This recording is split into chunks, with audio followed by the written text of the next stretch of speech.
ഐതിഹ്യവും പേരും. പരശുരാമൻ ഗോകർണം എന്ന പ്രദേശത്ത് നിന്ന് വെൺമഴു വലിച്ചെറിഞ്ഞു.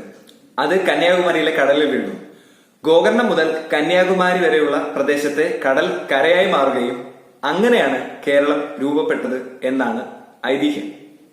ഇത് ഐതിഹ്യം മാത്രമാണ്, എന്നാൽ ഇതിലൊരു യാഥാർത്ഥ്യം ഒളിഞ്ഞു കിടപ്പുണ്ട്.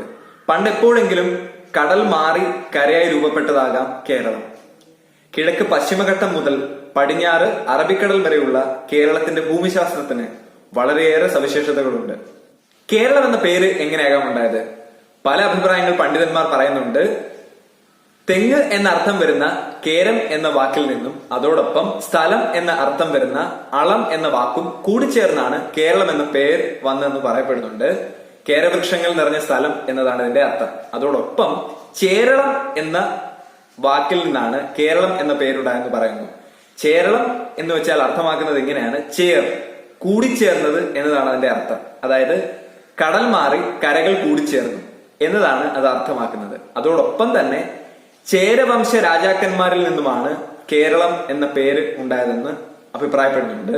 ജർമ്മൻ പണ്ഡിതനായ ഹെർമൻ ഗുണ്ടട്ടിന്റെ അഭിപ്രായ പ്രകാരം കേരം എന്നത് ചേരം എന്ന വാക്കിന്റെ കർണാടക ഉച്ചാരണമാണ്. അങ്ങനെയാകാം ഒരുപക്ഷെ കേരളം എന്ന പേര് വന്നത്. ഇതിനെക്കുറിച്ച് നിങ്ങളുടെ അറിവുകൾ കമന്റ് ബോക്സിൽ പങ്കുവയ്ക്കാവുന്നതാണ്. വീഡിയോ ഇഷ്ടമായെങ്കിൽ കൂട്ടുകാരുമായി പങ്കുവയ്ക്കാവുന്നതാണ്. അതോടൊപ്പം തന്നെ ചാനൽ സബ്സ്ക്രൈബ് ചെയ്യുന്ന കാര്യം പരിഗണിക്കാം.